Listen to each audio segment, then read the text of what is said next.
Let me start with something that might sting a little. You are loved, deeply loved, and yet you don't feel it.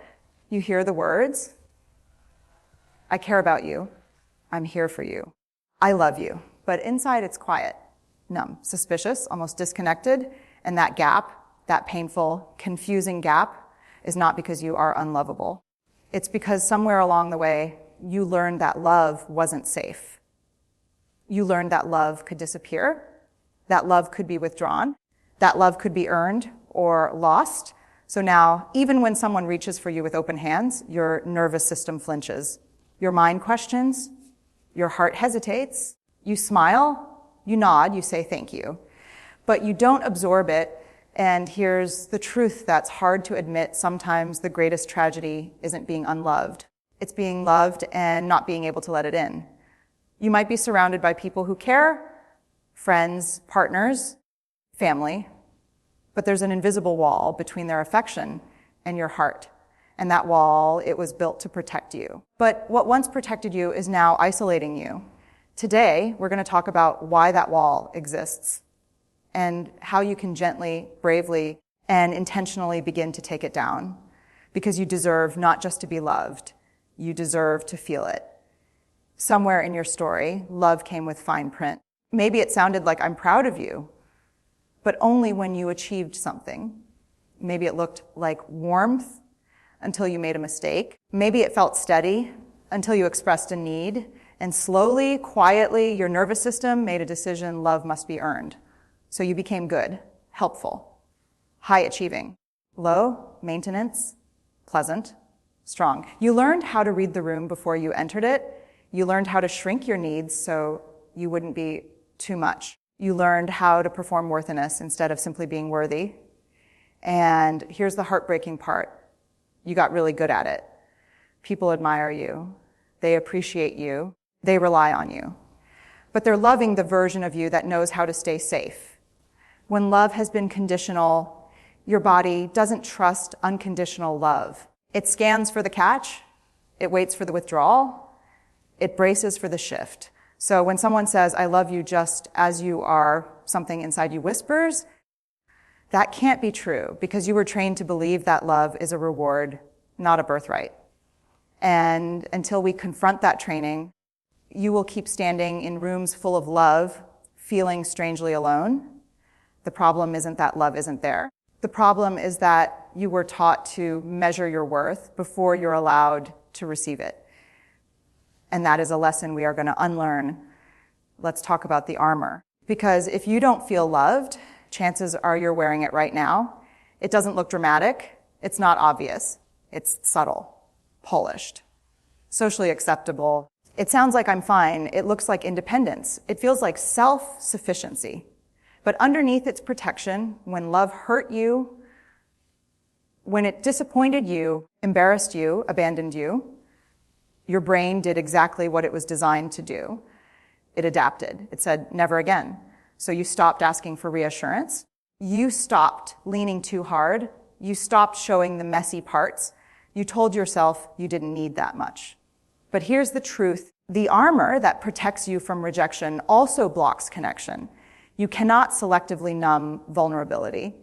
When you shut down the fear of being hurt, you also shut down the capacity to fully feel love. And so now when someone reaches for you emotionally, you stay composed, you stay measured, you stay guarded. Because letting love in would mean lowering the shield, and lowering the shield feels dangerous. But I want you to hear this clearly. Your armor was brilliant. It kept you alive emotionally. It kept you functioning. It just wasn't meant to be permanent. The very thing that once kept you safe is now keeping you distant. And if you want to feel love, real, deep, steady love, you're going to have to risk being seen without the armor. That's terrifying, but it's also where connection begins. Let's be honest about something. When someone compliments you, do you deflect? You look amazing? Oh, this old thing, I'm so proud of you. It wasn't that big of a deal. I really appreciate you. Anyone would have done the same. You don't absorb it. You redirect it, minimize it, laugh it off. And you tell yourself you're just being humble. But humility isn't the same as self-rejection. When you don't feel loved, Compliments feel unsafe.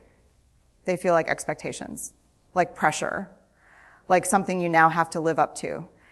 Because deep down, there's a belief whispering, if they really knew me, they wouldn't say that. So instead of receiving love, you argue with it. You mentally list your flaws. You remember your mistakes. You downplay your strengths. And here's what's happening beneath the surface. Your brain is trying to protect your identity. If you've spent years believing you're not enough, accepting love creates cognitive dissonance. It challenges your core story. And changing your core story feels destabilizing. So you push the love away to keep your narrative intact. But every time you deflect affection, you reinforce the belief that you don't deserve it. Receiving love requires vulnerability. It requires saying thank you and letting it land without editing it, without shrinking it. And for someone who learned love was conditional, that can feel like standing exposed in bright light.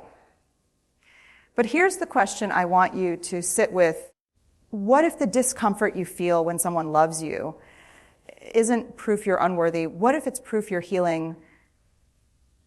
There's a quiet voice inside you. It doesn't shout. It doesn't need to. It's been there for years. It whispers, you're too much. You're not enough. If they really knew you, they'd leave. That voice is shame. And shame is the single greatest barrier to feeling loved. Because love says, you are worthy as you are. Shame says, not like this. Not really. Shame convinces you that your flaws are not mistakes, they are identity.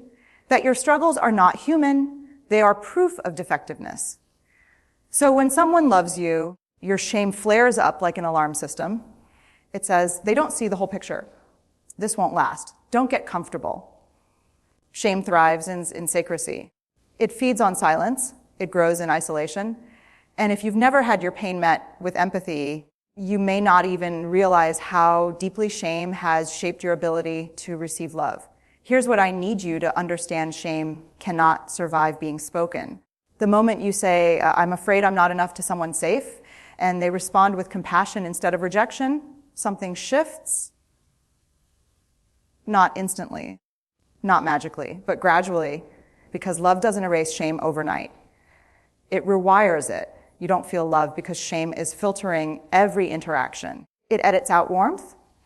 It mistranslates kindness. It distorts reality. But shame is learned, and anything learned can be unlearned. And that is where your freedom begins. Let's go deeper. Sometimes it's not that you don't believe people love you. It's that you don't believe it will last. You've experienced affection that turned into criticism, closeness that turned into control, warmth that turned into withdrawal. So now when love shows up, your body doesn't relax, it braces. You're not dramatic, you're not broken, you're conditioned. Your nervous system remembers what your mind tries to forget. And if love once felt unpredictable, your system learned a powerful rule: stay alert. So instead of melting into connection, you monitor it, you analyze tone shifts, you scan for subtle changes, you prepare emotionally for the drop. That hyper-awareness isn't insecurity, it's survival. But here's the cost: you cannot feel safe in love if you're always preparing for its disappearance. Love requires surrender, not blind surrender, but grounded, courageous trust. And trust feels terrifying when safety wasn't consistent in your past. If love was chaotic, you equate intensity with connection. If love was distant, you equate independence with strength. If love was conditional, you equate performance with worth. So when healthy love appears steady, calm, consistent, it can actually feel unfamiliar, even boring. But stability is not absence of passion. Stability is safety. And safety is the soil where love can finally take root inside you. The work isn't convincing yourself you're loved. The work is teaching your nervous system that love can be safe. And that takes patience, repetition, and brave vulnerability. But it is absolutely possible. Let me say something that might hit you right in the chest. You're exhausted not because no one loves you, but because you're addicted to proving you're lovable. You overgive, you overperform, you overfunction, you are the reliable one, the strong one, the fixer, the achiever. And people praise you for it. But here's the quiet truth: if you stop proving, you're afraid the love will stop too. So you keep earning what was never meant to be earned. You say yes when you're overwhelmed. You solve problems that aren't yours. You anticipate needs before anyone asks. And when someone offers to support you, you hesitate. Receiving feels vulnerable. Receiving feels indebted. Receiving feels dangerous. Because if your identity has been built around being the giver, then letting someone show up for you challenges your sense of worth. You feel valuable when you're needed. But what happens when you're simply held? What happens when someone loves you without you performing first? It feels unfamiliar, almost uncomfortable, because proving is active. It gives you control. Receiving requires surrender, and surrender feels risky when love has been fragile in your past. But here's the shift. You cannot experience deep love while constantly auditioning for it. Real love is not a transaction. It's not a scoreboard. It's not a performance review. It's presence. And until you allow yourself to be loved without earning it, you will stay stuck in exhaustion, surrounded by affection, but starving for connection. And you deserve so much more than that. Here's the part we don't talk about enough. You say you want to feel loved. But do you want to be fully seen? Because those two things are inseparable. To feel deeply loved, someone has to see the real you. Not the curated version, not the competent version, not the always put together version, the anxious you, the insecure you, the grieving you, the messy, complicated human you. And that kind of visibility feels terrifying because somewhere along the way you learned that being fully seen led to criticism or rejection or abandonment. So now you show people just enough to connect, enough to belong, but not enough to risk losing it. You filter your emotions, you soften your opinions, you hide your needs, and then you wonder why the love you receive feels surface level. It's not that people don't love you. It's that they're loving the version of you you've allowed them to see, and that's not your fault. It's protective. But protection comes at a cost. If you hide your struggles, no one can love you through them. If you hide your fears, no one can reassure them. If you hide your needs, no one can meet them. And then you sit there thinking, they don't really know me. Of course they don't. You've been surviving, but love requires courage. The courage to say, this is me, all of me, and trusting that the right people won't run, they'll lean closer. That is where love stops being theoretical and starts being felt. Now, let's get practical, because feeling loved isn't about wishing harder. It's about practicing the art of receiving. Step 1, notice. Pay attention to when someone offers affection, kindness, or support. Stop mentally qualifying it. Stop arguing with it. Let it land. Step 2, name it. Say it out loud, even quietly to yourself. This is love. This is kindness. This is care. Naming it helps your brain recognize reality instead of distorting it through old fear patterns. Step 3, sit with discomfort. Yes, it will feel awkward. Yes, it will make your stomach twist. That's normal. That's your protective system adjusting to safety. Let yourself feel the unfamiliarness. Let your body learn that it can relax. Step 4, ask for what you need. Love is most alive when it's responsive.